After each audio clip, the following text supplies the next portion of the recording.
Doctrine and Covenants, section 135.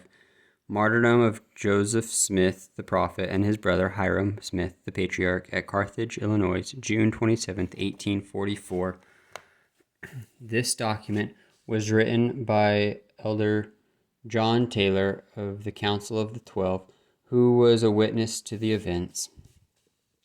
To seal the testimony of this, the Book of Mormon, we announce the martyrdom of Joseph Smith the prophet and Hiram Smith the patriarch. They were shot in Carthage jail on the 27th of June, 1844, about 5 o'clock p.m. by an armed mob painted black of from 150 to 200 persons.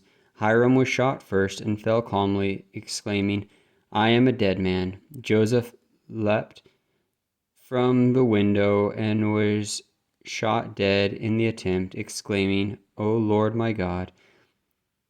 They were both shot after they were dead in a brutal manner, and both received 4 balls.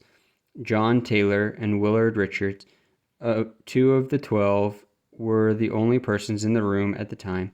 The former was wounded in a savage manner with 4 balls, but has since recovered. The latter, through the providence of God, escaped without even a hole in his robe.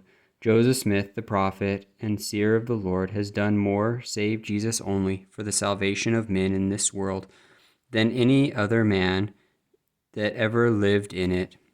In the short space of 20 years, he has brought forth the Book of Mormon, which he translated by the gift and power of God, and has been the means of publishing it on 2 continents, has sent the fullness of the everlasting gospel, which it contained, to the 4 quarters of the earth, has brought forth the revelations and commandments which compose this book of Doctrine and Covenants, and many other wise documents and instructions for the benefit of the children of men, gathered many thousands of the Latter-day Saints, founded a great city, and left a fame and a name that cannot be slain.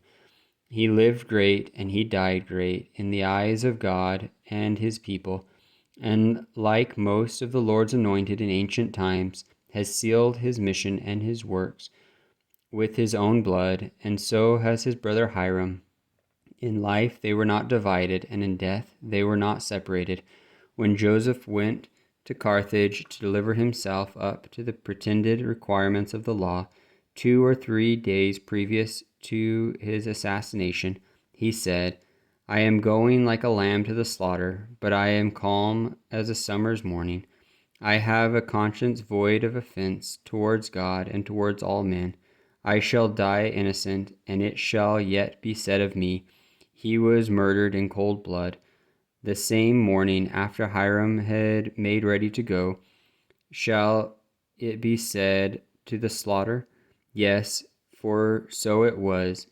He read the following paragraph near the close of the 12th chapter of Ether in the Book of Mormon, and turned down the leaf upon it. "And it came to pass that I prayed unto the Lord that he would give unto the Gentiles grace, that they might have charity. And it came to pass that the Lord said unto me, If they have not charity, it mattereth not unto thee. Thou hast been faithful, wherefore thy garments shall be made clean, and because thou hast seen thy weakness, thou shalt be made strong, even unto the sitting down in the place which I have prepared in the mansions of my Father. And now I bid farewell unto the Gentiles, yea, and also unto my brethren, whom I love, until we shall meet before the judgment seat of Christ, where all men shall know that my garments are not spotted with your blood.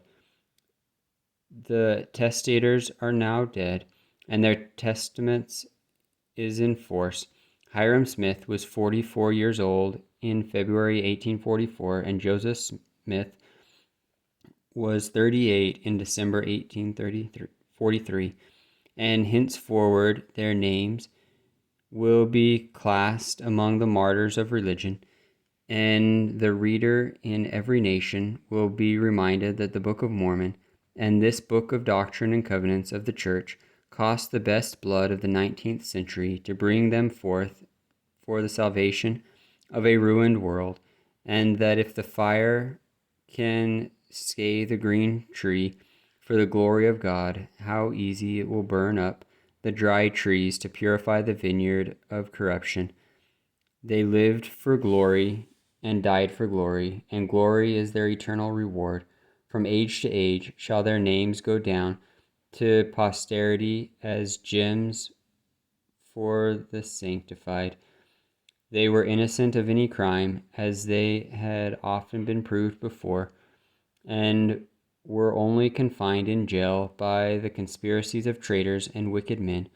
And their innocent blood on the floor of Carthage jail is a broad seal affixed to Mormonism that cannot be rejected by any court on earth, and their innocent blood on the escutcheon of the state of Illinois, with the broken faith of the state, as pledged by the governor, is a witness to the truth of the everlasting gospel that all the world cannot impeach, and their innocent blood on the banner of liberty and on the Magna Carta of the United States is an ambassador for the religion of Jesus Christ that will touch the hearts of honest men among all nations, and their innocent blood with the innocent blood of all the martyrs, until under the altar that John saw will cry unto the Lord of hosts till he avenges that blood on the earth.